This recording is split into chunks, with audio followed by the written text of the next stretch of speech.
A paz do Senhor para você, meu irmão e minha irmã que está me acompanhando no YouTube. Este é o canal Pérolas do Evangelho. Nós temos como intuito apenas propagar a palavra de Deus para todas as pessoas. Seja você evangélico, católico, espírita ou de outra denominação, você é muito bem-vindo neste canal, pois a palavra de Deus é para todos. São mensagens universais que falam aos nossos corações. Amém?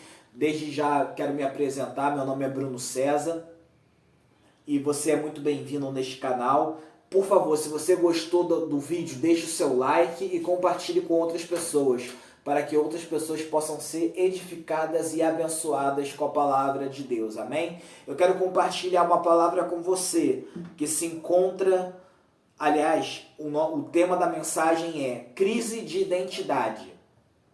E a palavra se encontra em Juízes, capítulo 6, do verso 11 ao verso 24. Diz assim a palavra de Deus: o anjo fala com Gideão.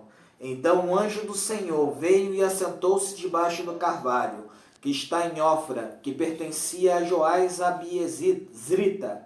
E Gideão, seu filho, estava malhando trigo no lagar, para o salvar dos midianitas. Então o anjo do Senhor lhe apareceu e lhe disse: o Senhor é contigo, varão valoroso.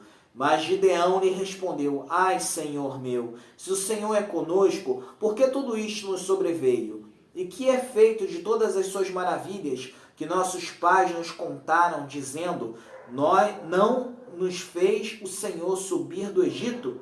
Porém agora o Senhor nos desamparou e nos deu na mão dos midianitas. Então o Senhor olhou para ele e disse: vai nesta tua força e livrarás a Israel da mão dos midianitas. Porventura, não te enviei eu? E ele lhe disse: ai, Senhor meu, com que livrarei a Israel? Eis que a minha família é a mais pobre em Manassés, e eu, o menor na casa de meu pai. E o Senhor lhe disse: porquanto eu hei de ser contigo, tu ferirás os midianitas como se fossem um só homem. E ele lhe disse: se agora tenho achado graça aos teus olhos, dá-me um sinal de que és o que comigo falas. Rogo-te que daqui não te apartes, até que eu venha a ti e traga o meu presente e o ponha perante ti. E disse: eu esperarei até que voltes. E entrou Gideão e preparou um cabrito e bolos asmos de uma efa de farinha. A carne pôs num açafate, e o caldo pôs numa panela, e trouxe-lhe até debaixo do carvalho e lhe apresentou. Porém o anjo de Deus lhe disse: toma a carne e os bolos asmos, e põe-nos sobre esta penha, e verte o caldo, e assim o fez.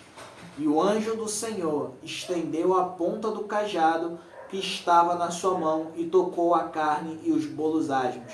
Então subiu fogo da penha e consumiu a carne e os bolos asmos. E o anjo do Senhor desapareceu de seus olhos. Então viu Gideão que era o anjo do Senhor, e disse Gideão: ah, Senhor Jeová, que eu vi o anjo do Senhor face a face. Porém o Senhor lhe disse: Pai seja contigo, não temas, não morrerás. Então Gideão edificou ali um altar ao Senhor, e lhe chamou Senhor é paz. E ainda até o dia de hoje está em Ofra dos Abiezritas. Então, queridos, qual é o contexto histórico? O povo de Israel estava sendo oprimido pelos midianitas. E aqui o anjo do Senhor aparece para Gideão, né? E fala que Gideão ia livrar Israel dos midianitas, que eram uma nação pagã que estava oprimindo Israel. E Gideão fala, ele fala que ai, Senhor meu, se o Senhor é conosco, por que tudo isso nos sobreveio? Gideão começa a murmurar e fala assim: ah, mas se Deus é com a gente, por que ele fez isso com a gente? Ele nos livrou do Egito e agora a gente está aqui sofrendo, né? A libertação do povo do Egito já tinha se passado muito tempo, muitos anos. Só que a reclamação de Gideão foi totalmente equivocada, porque Deus em nenhum momento errou com Israel. Quando Moisés assume a liderança do povo, liberta Israel das mãos de Faraó, da mão do Egito, né? Faz o povo atravessar o deserto, depois ele morre, passa a liderança para Josué, Josué conquista a terra prometida. Deus tinha revelado tanto para Moisés quanto para Josué que a bênção dele está ligada, as promessas de Deus está ligada à nossa obediência.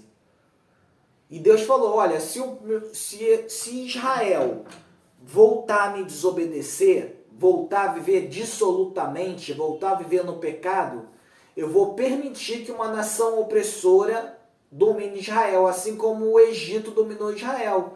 Por quê? Qual é a história? Como é que o Egito dominou Israel? Todos nós conhecemos a história dos patriarcas, Abraão, Isaac, Jacó. Jacó teve 12 filhos, dentre eles José, que se torna governador do Egito. A terra passou por a Mesopotâmia ali passou por um momento de escassez. Os irmãos de José e Jacó vão morar no Egito para não morrer de fome. Só que gerações posteriores a José e a Jacó, obviamente, depois deles falecerem, os israelitas se misturaram com os costumes pagãos dos egípcios. Então eles se corromperam. Deus permitiu que os egípcios escravizassem Israel. Então, em primeiro lugar, há um princípio espiritual aqui. A promessa de Deus. Deus vai cumprir as suas promessas, sim, mediante a nossa obediência.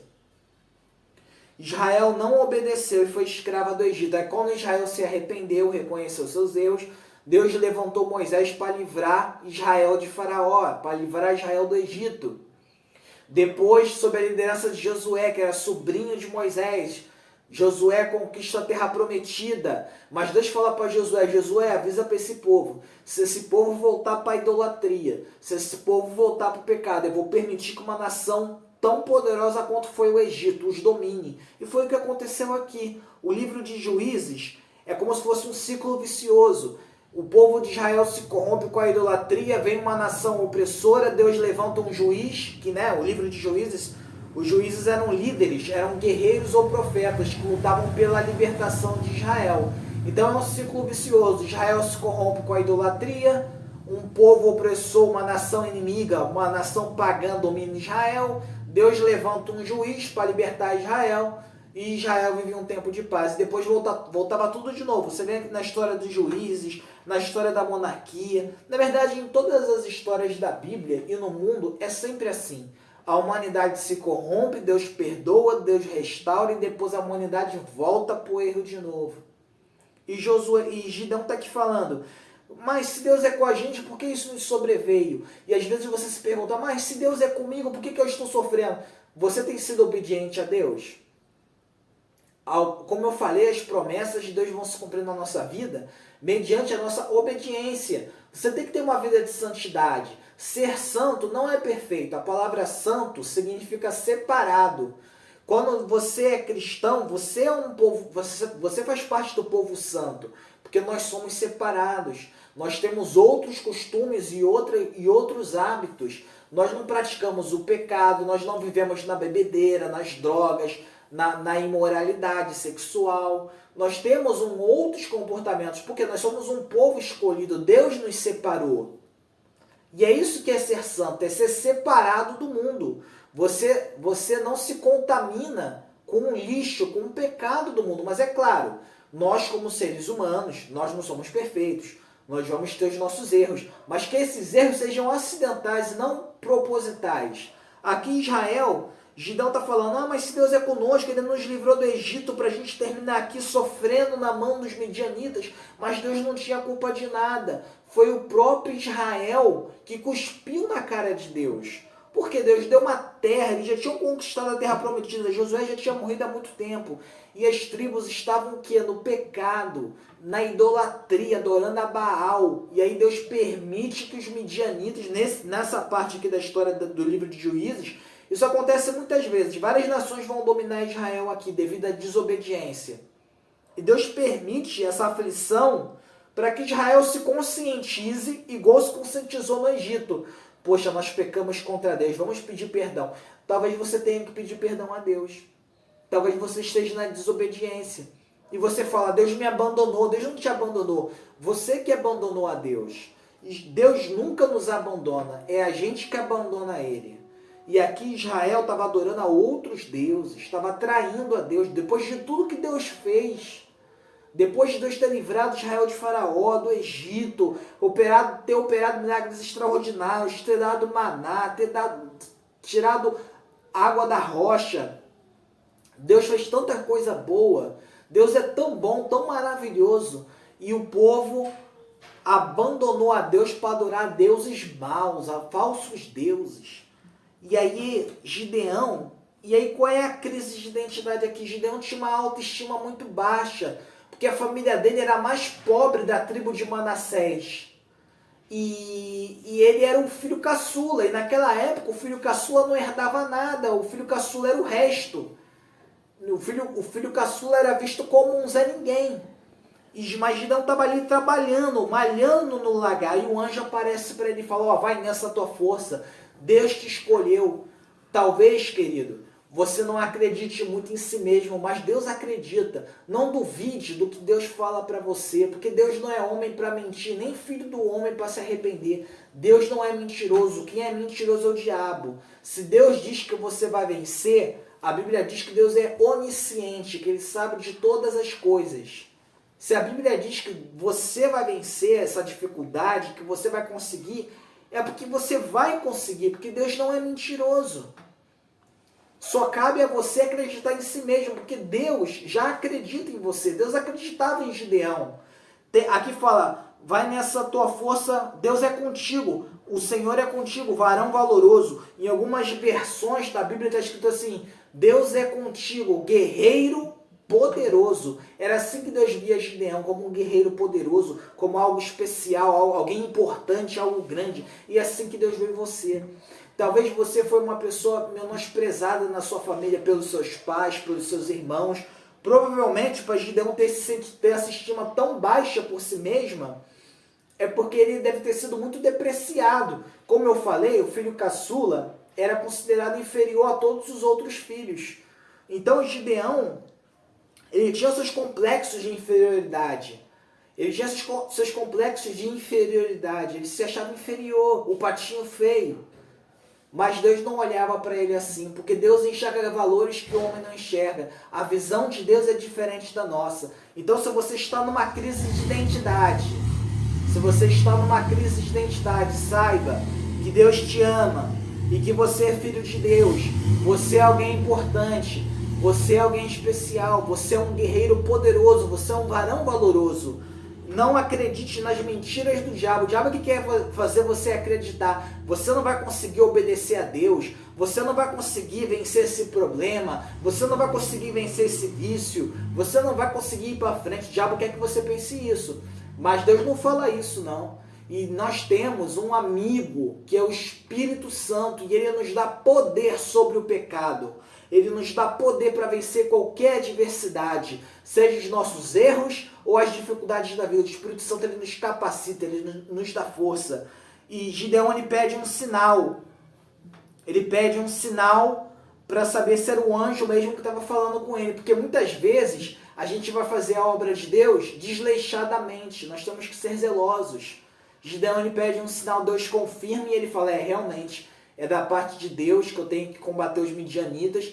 E você vai ver posteriormente, se você continuar lendo o livro, que Gideão com apenas 300 homens derrota o exército dos midianitas. Os midianitas eram mais numerosos que as areias do mar. Como Deus é poderoso. Então, querido, se você tem uma crise de identidade, se você se acha inferior aos outros, não pense assim. Ninguém é inferior a ninguém.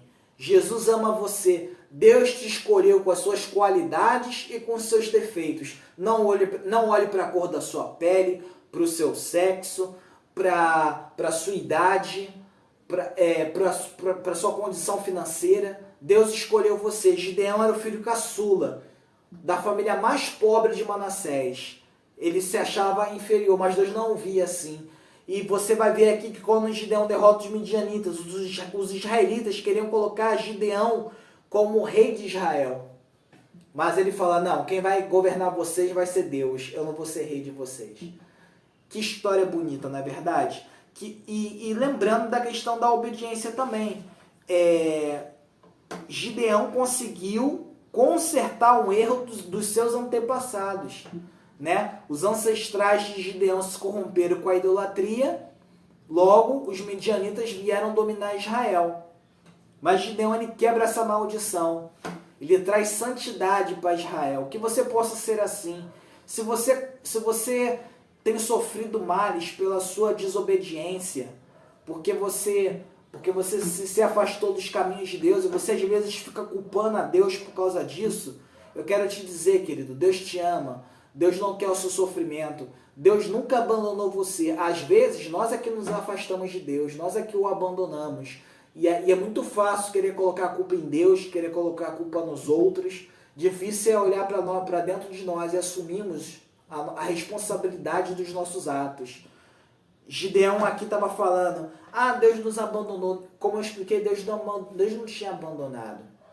Mas Gideão, ele se levanta, ele vence a crise de identidade, ele passa a acreditar em si mesmo e ele derrota o povo opressor, trazendo um momento de paz e prosperidade para Israel. Que assim seja na sua vida, que você possa se arrepender dos seus erros, que você possa se consertar com Deus, que você possa voltar a ser obediente e que você possa voltar a amar a si mesmo e a acreditar em si próprio, mesmo com as suas fraquezas, com as suas limitações, com as suas dificuldades. Nenhum herói da fé era perfeito. Todos tinham falhas, fraquezas, limitações. Gideão tinha. Gideão não acreditava nem em si mesmo. Mas como Deus o chama? De varão valoroso, de guerreiro poderoso. Porque é assim que Deus te vê, como alguém importante, alguém de valor. Deus, não importa o que os seus pais falaram para você, o que os seus amigos, os seus irmãos falaram para você, Deus sabe o valor que você tem, porque foi Ele que te criou. E Ele não é mentiroso. Ele não é mentiroso. Ele é o Pai da verdade. Ele é a própria verdade. Acredite, você vai vencer os midianitas que estão na tua vida. Esse problema vai passar. Você vai cantar o hino da vitória. Você vai vencer todos esses males. Creia, querido. Amém? Que esta palavra possa ter falado ao seu coração, como falou ao meu. Se você gostou desse vídeo, deixe o seu like e compartilhe com outras pessoas, pois desta forma você está abençoando o meu ministério. Obrigado pela sua audiência e até a próxima semana.